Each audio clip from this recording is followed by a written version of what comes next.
Hello दोस्तों, मैं धीरेन स्वागत करता हूं आपका एग्जाम स्टडी विद संगीता में। दोस्तों, आज के इस वीडियो में हम देखेंगे रेलवे ग्रुप डी परीक्षा 2022 के लिए संविधान का पार्ट 4। दोस्तों, इस सीरीज में हम वही क्वेश्चन को यहां पर डिस्कस कर रहे हैं जो कि रेलवे की प्रीवियस ईयर की यानी कि पुरानी परीक्षाओं में पूछे गए हैं, और यहां हम टोटल 25 MCQ क्वेश्चन को कवर करने वाले हैं और जिनको मैं आपको विस्तृत जानकारी यानी कि फुल डिटेल के साथ कवर करवाने वाला हूं। यदि आपने ये 25 क्वेश्चन पढ़ लिए तो लगभग आपके 50 से 80 क्वेश्चन दोस्तों यहां पर कवर हो जाएंगे, क्योंकि आपको हर एक क्वेश्चन पर 7 से 8 लाइन का डिस्क्रिप्शन बॉक्स मिलने वाला है।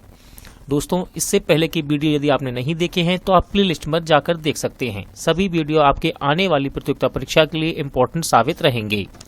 और अब तक हम इसके 75 क्वेश्चन यहाँ पर कवर कर चुके हैं और आज हम पढ़ेंगे दोस्तों क्वेश्चन नंबर 76 से 100 तक क्वेश्चन को हम पढ़ने वाले हैं। ये वीडियो यदि आपको अच्छा लगे, हेल्पफुल लगे तो प्लीज वीडियो को लाइक और शेयर जरूर कीजिएगा, और यदि अब तक आपने हमारे चैनल को सब्सक्राइब नहीं किया है तो प्लीज चैनल को सब्सक्राइब जरूर कीजिएगा, जिससे कि आपको मेरे आने वाले नए वीडियो का नोटिफिकेशन टाइम पर मिलता रहे। तो चलिए हम अपनी क्लास शुरू करते हैं। भारत में कारखाने में रोजगार प्राप्त करने की अनुमत आयु क्या है? तो सही आंसर है 14 वर्ष। ठीक है दोस्तों, ऑप्शन ए आपका राइट आंसर रहेगा। भारत में कारखानों में रोजगार प्राप्त करने की अनुमत आयु है 14 वर्ष। देखिए, भारत में कारखाने में रोजगार प्राप्त करने की अनुमत आयु 14 वर्ष है। भारतीय संविधान के मूल अधिकार अनुच्छेद 24 में 14 वर्ष से कम आयु के किसी बालक को किसी कारखाने या कारखान में काम करने के लिए नियोजित नहीं किया जाएगा या किसी अन्य परिसंकट में नियोजन में नहीं लगाया जाएगा, ये बताया गया है। ठीक है, अनुच्छेद 24 में बताया गया है। अगला क्वेश्चन है, भारत के संविधान में वर्णित मौलिक अधिकारों में सम्मिलित कौन सा मौलिक अधिकार शामिल नहीं है? तो अभी हमने पढ़ा था दोस्तों, संपत्ति के अधिकार को हटाया गया। ठीक है ना, तो सही आंसर है ऑप्शन सी। देखिए, मौलिक अधिकारों का प्रावधान अमेरिका के संविधान से लिया गया। ठीक है, इंपॉर्टेंट फैक्ट है। भारतीय संविधान में 7 मौलिक अधिकारों का वर्णन किया गया था, लेकिन वर्तमान में मौलिक अधिकारों की संख्या 6 है।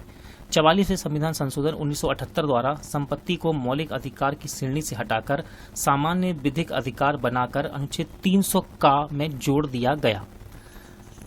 भारतीय संविधान के निम्नलिखित में से किस भाग के तहत गोपनीयता के अधिकार का उल्लेख है? तो सही आंसर है भाग 3 में, यानी कि ऑप्शन ए। ठीक है, भारतीय संविधान के भाग 3 में गोपनीयता के अधिकार का उल्लेख है। भारतीय संविधान के भाग 3 में अनुच्छेद 21 के तहत जीवन के अधिकार तथा निजी स्वतंत्रता के अधिकार के अंतर्गत निजता या गोपनीयता के अधिकार को मौलिक अधिकार माना गया है। अगस्त 2017 में सुप्रीम कोर्ट की 9 जजों की संवैधानिक पीठ ने सर्वसम्मति से निजता के अधिकार को मौलिक अधिकार घोषित किया। निजता का मतलब क्या होता है? निजता का मतलब होता है गोपनीयता।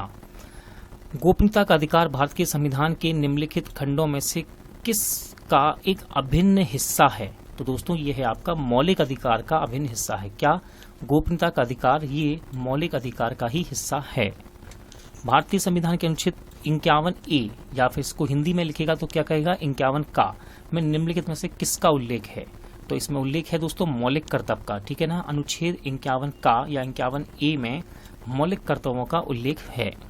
देखिए, वर्ष 1974 में स्वर्ण सिंह समिति ने भारत के संविधान में मूल कर्तव्य जोड़ने की सिफारिश की, जिसके तहत 1976 ईस्वी में 42वें संविधान संशोधन अधिनियम द्वारा भाग 4 का अनुच्छेद 51 का के तहत मूल कर्तव्य शीर्षक के अंतर्गत 10 मूल कर्तव्यों को जोड़ा गया था।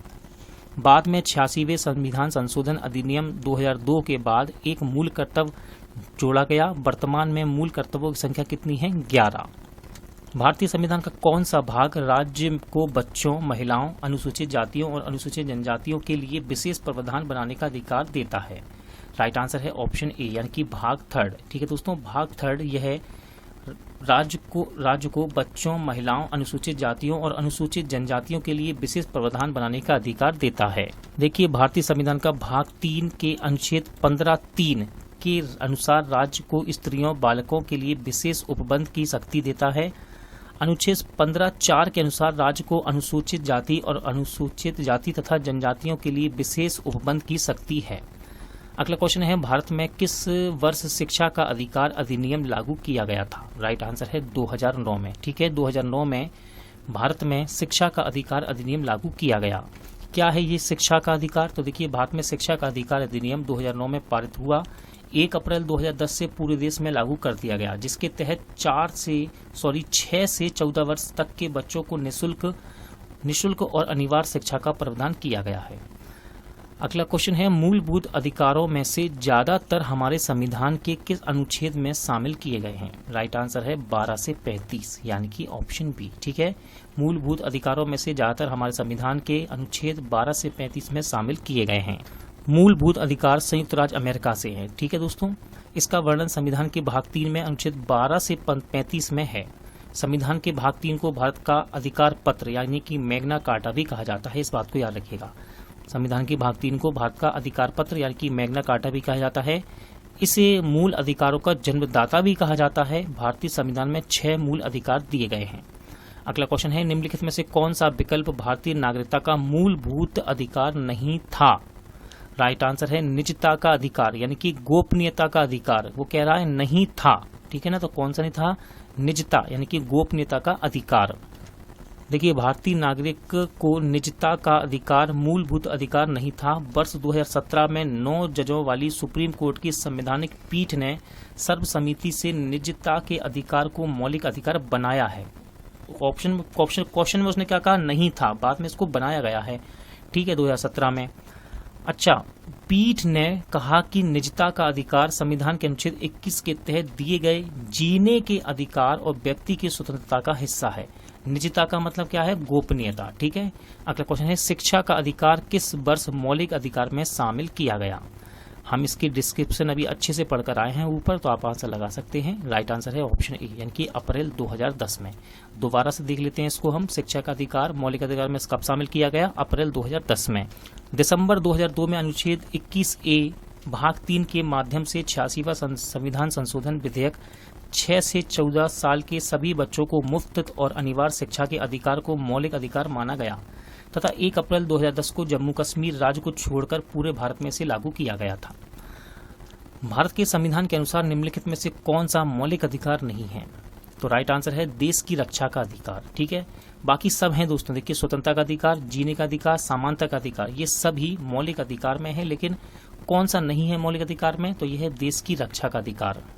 देखिए, भारतीय संविधान के अनुसार देश की रक्षा का अधिकार एक मौलिक अधिकार नहीं है, बल्कि यह एक मौलिक कर्तव्य है। ठीक है ना, ये एक मौलिक कर्तव्य है कि देश की रक्षा का अधिकार ये मौलिक कर्तव्य है। जबकि स्वतंत्रता का अधिकार अनुच्छेद 19 से अनुच्छेद 22 में दिया गया है, जबकि प्राण एवं दैहिक स्वतंत्रता का अधिकार अनुच्छेद 21 में दिया गया है, और समानता का अधिकार अनुच्छेद 14 से 18 में एक मौलिक अधिकार है। जी तो दोस्तों, जितने भी डिस्क्रिप्शन में अनुच्छेद आ रहे हैं आप इनको ध्यान से सुनिए, आपको यहाँ से बहुत सी चीजें याद होंगी। अगला क्वेश्चन है, 4 मूलभूत अधिकारों में से एक का चयन करें जो भारत के नागरिकों और विदेशों के लिए उपलब्ध होते हैं। तो राइट आंसर है ऑप्शन डी, धार्मिक मामलों का प्रबंधन करने की स्वतंत्रता, जो कि अनुच्छेद 26 में है। ये भारत के नागरिक और विदेशियों के लिए उपलब्ध होते हैं। देखिए, धार्मिक मामलों के प्रबंधन की स्वतंत्रता अनुच्छेद 26 में भारत के नागरिक और विदेशी दोनों को प्राप्त हैं। अन्य 3 मूल अधिकार केवल भारतीय नागरिकों को ही दिए गए हैं। अगला क्वेश्चन है, हमारे संविधान के किस अनुच्छेद के अंतर्गत भारतीय नागरिकों के मौलिक अधिकारों को समाविष्ट किया गया है? राइट आंसर है अनुच्छेद 51A। ठीक है दोस्तों, अनुच्छेद 51A में भारतीय नागरिकों के मौलिक कर्तव्यों को समाविष्ट किया गया है। देखिए, मौलिक कर्तव्य मूल संविधान में नहीं थे। ठीक है ना, 42वें संविधान संशोधन 1976 के द्वारा 10 मौलिक कर्तव्य जोड़े गए। मौलिक कर्तव्यों को भारत में रूस से ग्रहण किया है। यह संविधान के भाग 4 का अनुच्छेद 51 फर्स्ट में रखे गए हैं। वर्तमान में इनकी संख्या 11 है। देखिए, बता रहे हैं यहाँ कुछ इंपॉर्टेंट फैक्ट को। अनुच्छेद 21A शिक्षा का अधिकार राज्य से 6 से 14 वर्ष की आयु के समस्त बच्चों को ऐसे ढंग से जैसा कि राज्य विधि द्वारा अवधारित करें निःशुल्क तथा अनिवार्य शिक्षा उपलब्ध कराएगा।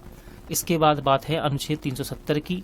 जम्मू कश्मीर राज्य के संबंध में अस्थायी उपबंध है। ये इस संविधान में किसी बात के होते हुए भी अनुच्छेद 238 के उपबंध जम्मू कश्मीर राज्य के संबंध में लागू नहीं होंगे, ऐसा बताया गया। ठीक है ना, इसके बाद देखिए और भी बातें हैं जिसे हम देखते हैं।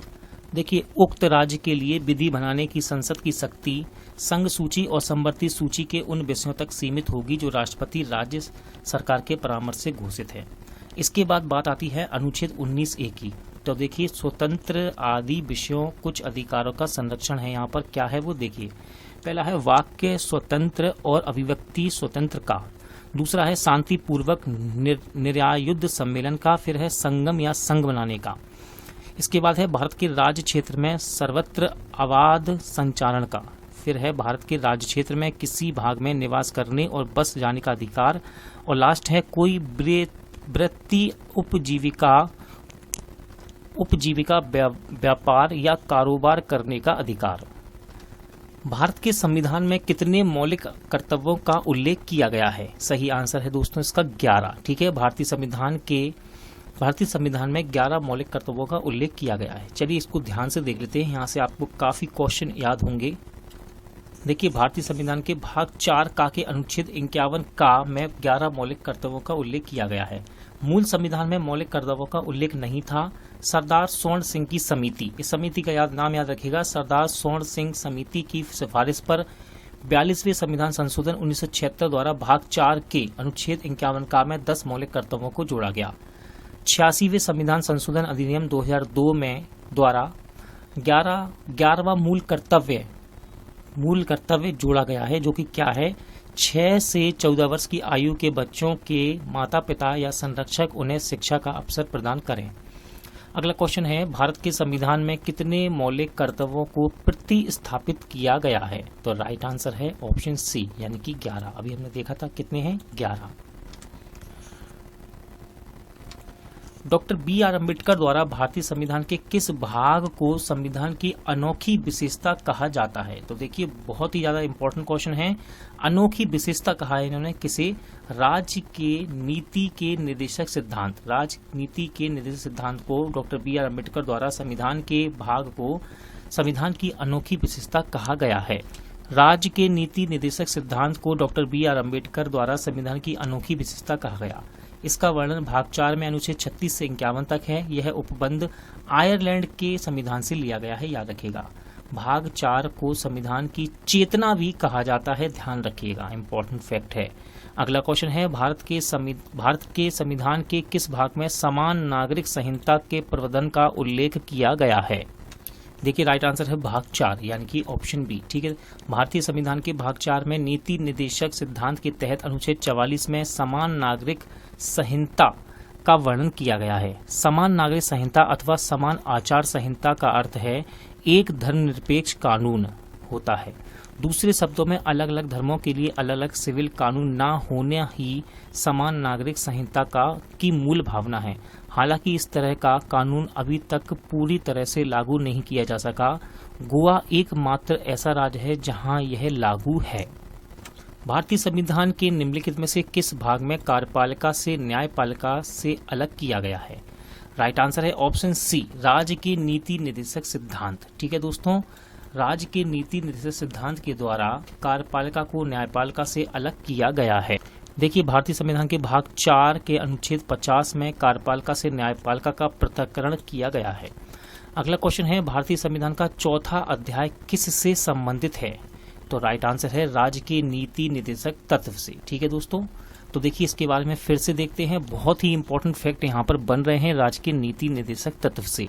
राज्य के नीति निर्देशक तत्व नामक उस उक्ति से यह स्पष्ट होता है कि नीतियों एवं कानून को प्रभावी बनाते समय राज्य इन तत्वों को ध्यान में रखेगा।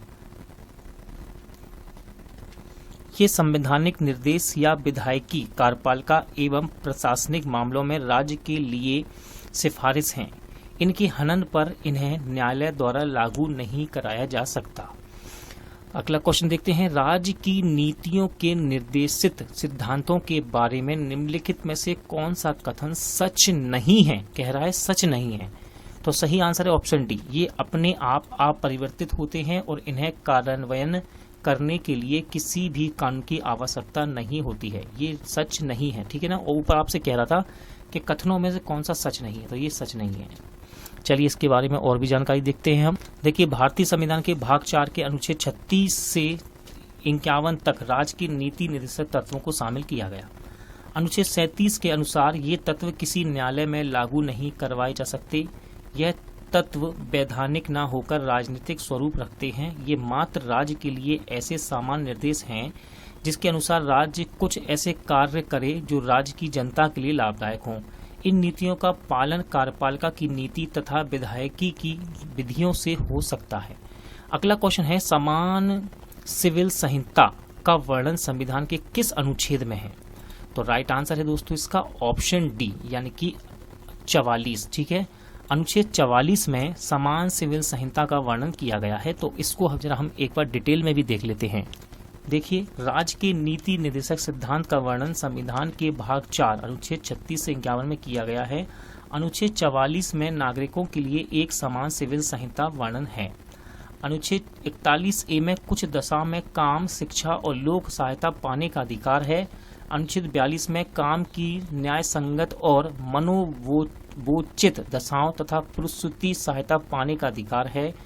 और अनुच्छेद 43 में कर्मकारों के लिए निर्वाह मंजूरी का वर्णन है।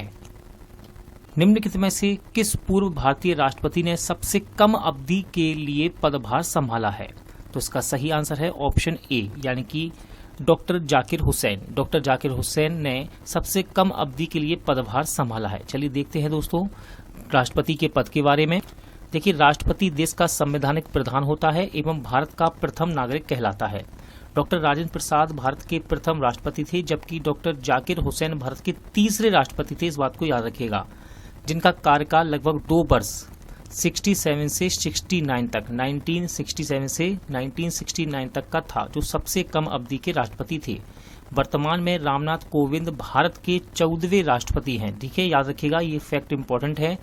भारत के राष्ट्रपति का चुनाव निर्वाचक मंडल के द्वारा होता है और नीलम संजीवा रेड्डी निर्विरोधित निर्वाचित होने वाले भारत के प्रथम राष्ट्रपति थे। इस बात को भी आप याद रखिएगा।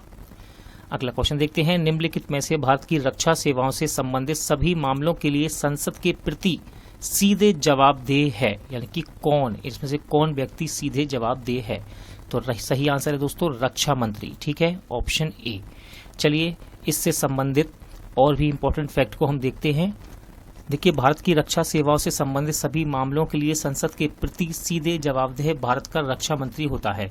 राष्ट्रपति तीनों सेनाओं का अध्यक्ष होता है। राष्ट्रपति ही देश के लिए युद्ध और शांति की घोषणा करता है।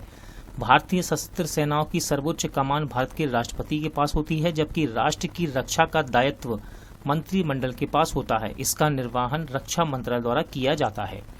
इनमें से किसने राजेंद्र प्रसाद के बाद भारत के राष्ट्रपति का पदभार ग्रहण किया? देखिए, इंपॉर्टेंट क्वेश्चन है ये, और राइट आंसर है ऑप्शन ए, यानी कि एस राधाकृष्णन। एस राधाकृष्णन ने डॉक्टर राजेंद्र प्रसाद के बाद भारत के राष्ट्रपति का पदभार ग्रहण किया था। देखिए, भारत के प्रथम राष्ट्रपति डॉक्टर राजेंद्र प्रसाद हैं। इनके बाद दूसरे राष्ट्रपति का पदभार एस राधाकृष्णन ने ग्रहण किया था। एस राधाकृष्णन भारत के पहले उपराष्ट्रपति भी थे। इस बात को आप याद रखिएगा, इंपॉर्टेंट फैक्ट। दोस्तों, आज का प्रैक्टिस सेट यहीं एंड होता है। उम्मीद करता हूं आपको सभी क्वेश्चन अच्छे लगे होंगे, समझ आए होंगे। पूरा वीडियो देखने के लिए धन्यवाद। जल्द मिलते हैं नेक्स्ट वीडियो के साथ।